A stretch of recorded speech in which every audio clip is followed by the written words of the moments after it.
Terceiro dia do AMWC Brasil 2025, e o que nós tivemos no dia de hoje? Tivemos muita cosmiatria, como esperado, mas teve uma sessão que me surpreendeu. Eu já sabia, já tinha olhado o cronograma, já sabia que iria ter essa sessão, já estava entusiasmada para ir ver essa sessão, que foi uma sessão de inteligência artificial e inovação na área da cosmiatria, na área da estética, e realmente foi essa sessão que mais me surpreendeu no dia de hoje. E o que nós vimos nessa sessão? Primeiro, eu vou ter que pontuar um contexto aqui, para quem não me conhece, que eu sou uma entusiasta do uso da inteligência artificial, das inovações tecnológicas na área da medicina. Eu frequento diversos eventos sobre o assunto, interesso muito sobre o assunto, e por isso fiquei tão entusiasmada em ver uma sessão sobre isso no AMWC.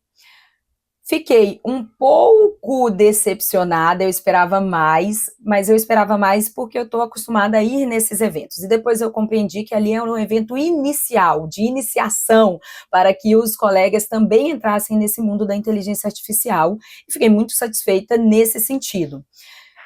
Sessão vazia, o que não me surpreendeu, porque eu sei que tem muito colega que não está olhando para isso ainda. Então, eu até filmei, falei, como que essa plenária não está aqui cheio, como que a gente não está aqui com vários colegas, filas na porta, para a gente ver sobre isso, né? Mas não estava realmente muito vazia, e espero ver sessões como essa nos próximos congressos também, porque já estou velha de congresso, né? Ao longo dos anos a gente vai vivendo e vai aprendendo, e quantas vezes eu vi sessões que inicialmente estavam vazias e que nos anos seguintes ficam com fila na porta, porque o médico ele vai abrindo a cabeça, ele vai entendendo a importância daquilo dentro da prática profissional.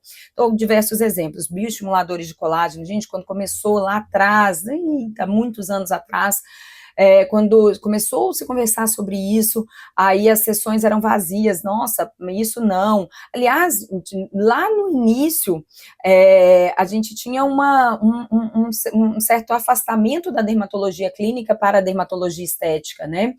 E hoje a gente sabe, as sessões são cheias, né? E a gente tem essa proximidade toda, na verdade faz parte mesmo da prática dermatológica.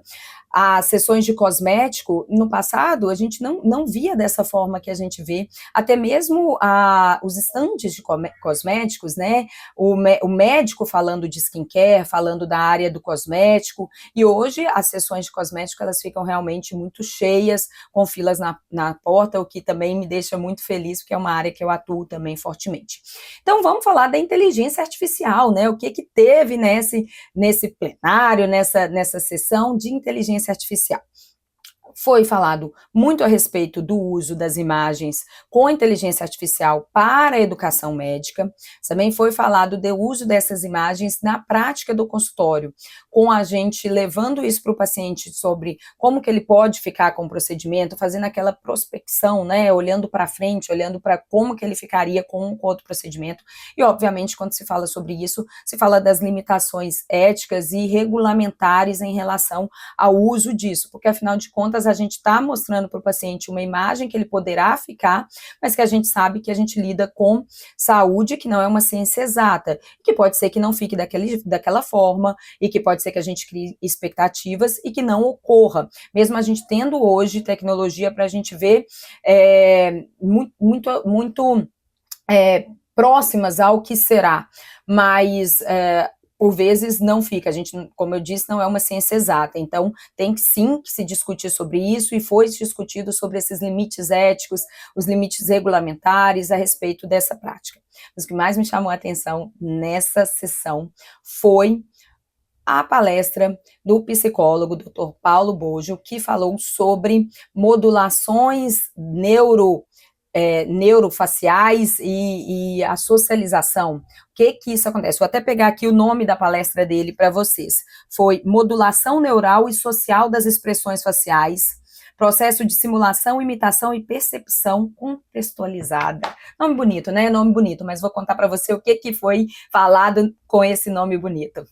Ele é estudioso, né, cientista na área, apresentou como que a modulação facial, da mímica facial, a modulação da fisionomia é vista de diferentes formas pelas diferentes pessoas.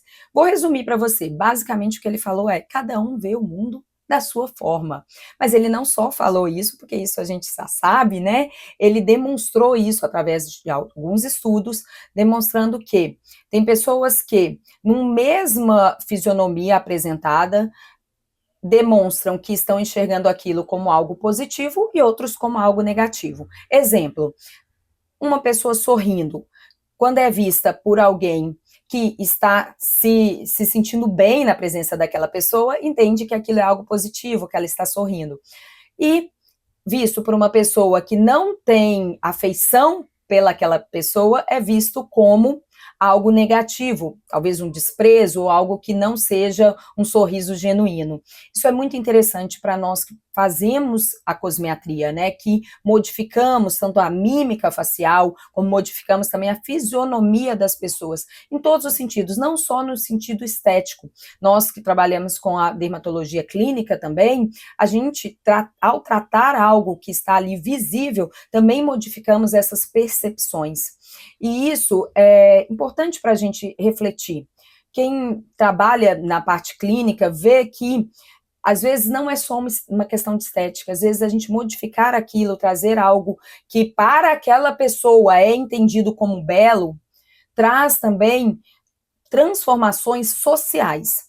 E aí vem essa questão do para aquela pessoa é entendido como belo, porque cada um entende o belo como algo diferente. Então, a gente respeitar o que o nosso paciente enxerga como belo. Claro que dentro de um limite ético, dentro de um limite também que também é imposto pela gente, né, como saudável, ou como visto também pela gente como ético, mas respeitando ali aquele paciente. Exemplos, eu trabalho com a parte da estética mais natural.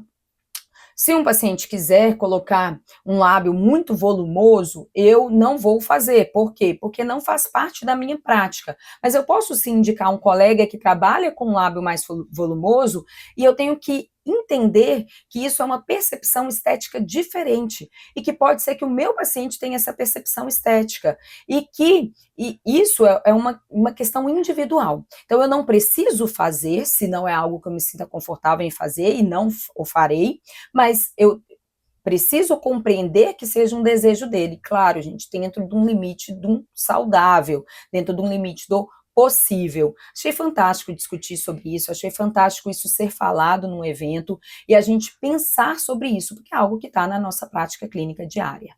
E sobre cosmetria, que é isso que você quer saber, né? Não, espero que não, espero que você queira saber sobre tudo. Mas sobre a área da cosmetria, novamente, medicina regenerativa, o uso de substâncias para esse bioestímulo de colágeno, vem novamente com a questão do PDRN, do exossomos, discussões a respeito dessa regulamentação, são produtos cosméticos que não podem ser usados de forma injetáveis. No entanto, nós sabemos que tem colegas que estão fazendo uso injetável de diferentes formas, inclusive o mais comum é a forma do drug delivery, então foi discutido isso, o drug delivery, ele é ou não possível de ser feito, visto que a gente não está com a pele íntegra e cosmético só pode ser usado sobre a pele íntegra. Na minha visão, não tem como a gente fugir, não dá para usar, porque a pele tem que estar íntegra para a gente usar aquele que é regulamentado como cosmético. As discussões a respeito do plasma rico em plaquetas, que por ser uma substância autóloga, ela tem a segurança em relação ao uso. No entanto, o nosso conselho, ele vê a terapia com plasma rico em plaquetas como uma terapia experimental, então só pode ser feito a nível experimental, e também a grande novidade, que não é novidade, que é a enxertia de gordura, então o uso de gordura, que também é uma substância autóloga para regeneração de tecidos, e isso sim está sendo uma prática. Importante o médico saber fazer a coleta e também fazer a técnica de enxertia, mas neste ponto nós somos injetores, né, estamos acostumados com essa prática de fazer o acesso da injeção, mas muitos não têm a prática de fazer a coleta eu não tenho a prática de fazer a coleta. Lá foi apresentado dispositivos e que facilitam isso, são dispositivos que são mais práticos, você coloca, ele já entra diretamente no tecido a ser coletado, porque tem toda uma questão de qual gordura vai ser coletada, e faz de maneira prática isso. Tem treinamento, obviamente. Não fiquei nessa sessão, porque é algo que eu não faço na minha prática clínica, mas achei interessante, muitos colegas ficaram interessados também nisso, e é algo novo aí dentro da prática também da regeneração de tecidos, e algo que vai vir aí ao longo dos anos, a gente com um uso maior. Em relação ao PDRN e exossomos, vamos ter que esperar essa questão da regulamentação, de ser um produto realmente injetável. O uso em cosmético, ele é frequente, então tinham lá cosméticos com PDRN e com exossomos. O que eu vejo na minha prática clínica e que os colegas também, ali é um ambiente muito bom de networking, que a gente conversa muito, né, sobre o que cada um está fazendo. O que eu vejo na minha prática clínica e que os colegas comentaram é que ainda para cosmético tem um alto custo e a gente não vê uma eficácia boa, tá? Faço muita tricologia, e na tricologia a gente usa tópico, não tem boa não, tópico mesmo, tá, gente, como cosmético, sérums com exossomas, com PDRN, eu não vejo resultado, tá, até converso com meu paciente sobre isso, acho que não vale a pena o investimento, mas quem sabe se vale a pena o investimento ou não é o paciente, né, mas a gente coloca essa possibilidade do uso cosmético, que é o uso que está liberado na prática. Foi isso no terceiro dia do AMWC 2025, agora vamos para outros eventos da área, espero ter te ajudado nesse review, até o próximo.